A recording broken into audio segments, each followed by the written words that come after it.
In the fall of 2019, we set off on a journey to hear God's invitations to experience new, incredible freedom through generosity.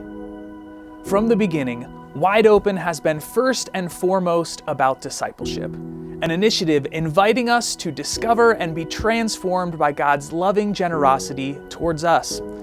That's why our primary goal was 100% engagement, to see every adult, student, and child engage in hearing God's invitation to experience new freedom through generosity.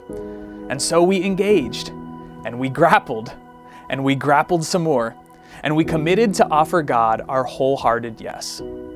I think what God is challenging my heart in this season is to be more willing and open to being generous beyond our tithe. We had already been faithfully giving to Daybreak, but we weren't really trusting God's provision for what we were giving. So we're no stranger to benefiting from generosity, but this was the furthest outside of our comfort zone that we had ever stepped. While we've been faithful with our tithe all these years, I feel like we've maybe made a checkbox out of it.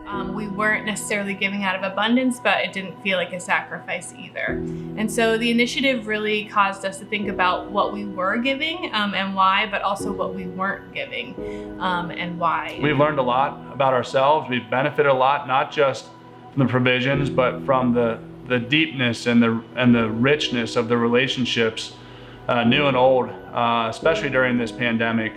As he's kind of turned our eyes from ourselves to others. We just felt God calling us to an even deeper level of surrender and trusting in Him with our resources. He had blessed us before, and we just had to trust that He was going to continue to bless us as we continued to be obedient to give to Him. Throughout Wide Open, 240 generosity commitments were made, representing 400 plus people who affirmed that in generosity, God doesn't want something from us, He has something for us. New freedom and joy through trust in Him. And as we entered into the process of giving toward our commitments, many of us got to put that new trust into practice in quick order. So once we made our commitment, Laura decided to take a step down at work, which meant that she would be going part-time. That allowed her to then be more accessible for our kids, but it also meant that we would take a financial hit. And later on, I actually then lost my job and we took another hit. Knowing it was going to stretch us, we were really excited nonetheless to see what God was going to do with our resources and in us. And then along came COVID. So we were able to obtain a waiver for Todd's business, and he was able to keep working and keep an income coming in. But my business came to a screeching halt. There are lots of questions. Lots of, God, what do you have for us here?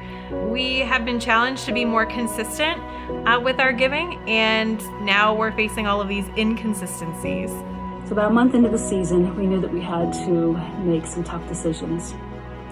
We had the opportunity to do a forbearance on our mortgage, and reluctantly, we decided it was the best thing to give us a little breathing space. At the same time, we recognized that that also freed up cash to allow us to continue to give our commitment that we had made to Daybreak. The times are always uncertain. You never know what tomorrow is going to bring for you, but the constant surrender is a beautiful thing, because in those moments of surrender, you're really going to start to see God's handiwork throughout your life. I wasn't sure how God was going to come through or if He was going to come through, but once again, He did.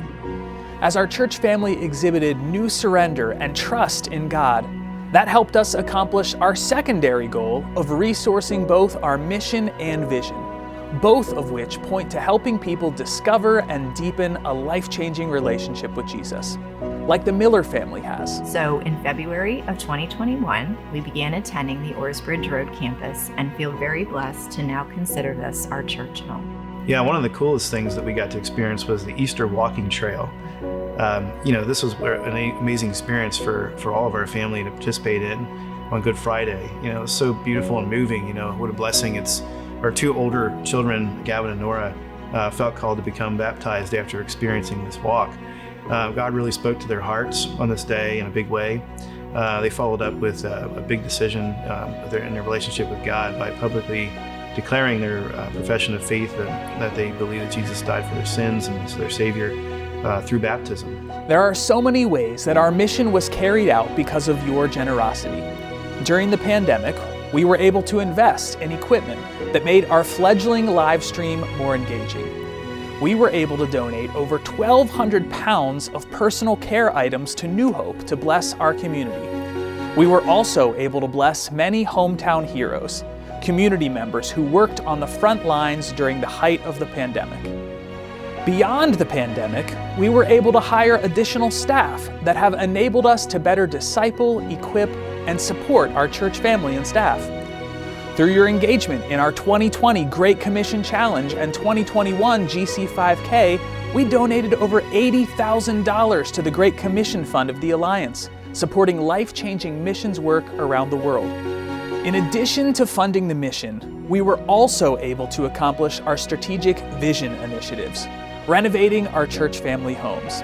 And this would allow us to provide more welcoming and functional church homes to minister to our church family, the next generation, and the community.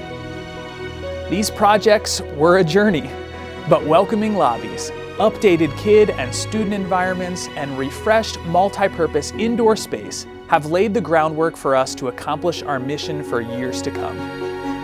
What's been amazing is this. Since we opened our Orsbridge Road campus in February, the number of new people that we are helping in the community to discover Jesus. And we are helping so many people find healing in our community through community impact groups that meet during the week. In fact, we are now ministering to more people than before the pandemic. We know that God is still writing this story, and you are a part of the story that God is writing here. As you continue to be generous with your time and your talent and your treasure, God has plans for us, church, that we don't even fully know yet, to use us to help the people in our community discover and deepen a life-changing relationship with Jesus. We are so grateful for what God has done, and as God continues to use our surrendered lives and increased faith and trust in Him, we can't wait to see what God does next.